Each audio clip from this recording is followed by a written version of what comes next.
Oke, assalamualaikum.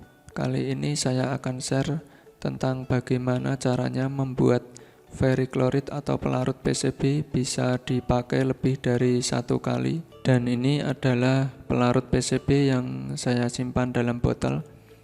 Sudah pernah saya pakai beberapa kali sebelumnya untuk melarutkan PCB.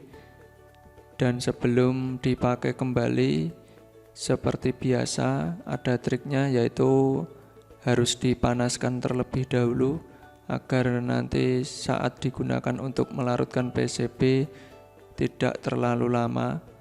Untuk memanaskan botol ini silahkan cari kaleng atau semacamnya. Di sini saya memakai kaleng bekas roti dan isi air secukupnya. Jangan terlalu banyak agar botolnya tidak mengambang. Letakkan botolnya di tengah-tengah.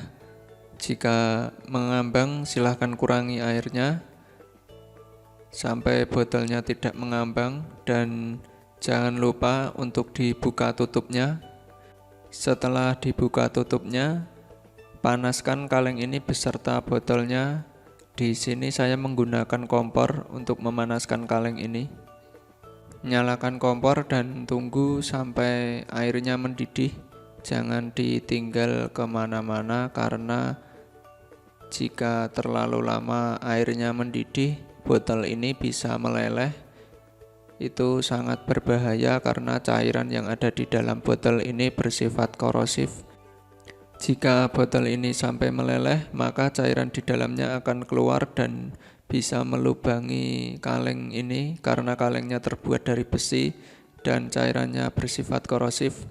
Jadi harap hati-hati, selalu standby di depan kompor untuk memantau airnya apakah sudah mendidih atau belum. Dan di video ini saya percepat sampai airnya sudah mendidih. Setelah mendidih, matikan kompor dan cairan ini siap untuk dipakai melarutkan PCB. Hati-hati karena botolnya juga lumayan panas.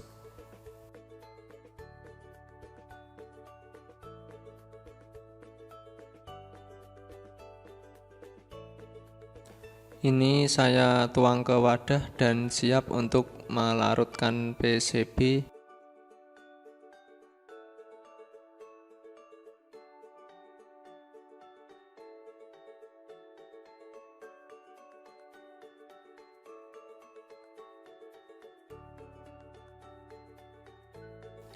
Dan ini adalah PCB yang akan saya larutkan.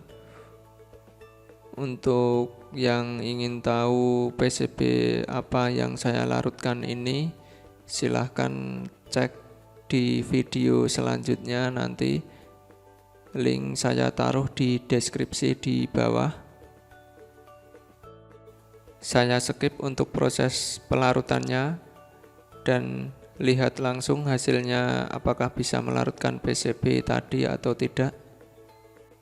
Dan seperti inilah hasilnya, bisa larut semuanya.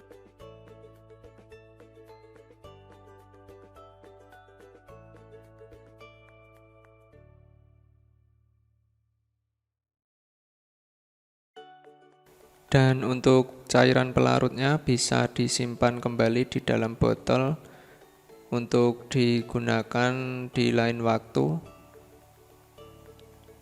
Oke, cukup sekian video dari saya. Semoga bermanfaat dan tunggu video saya selanjutnya hanya di YouTube channel MK Tronic.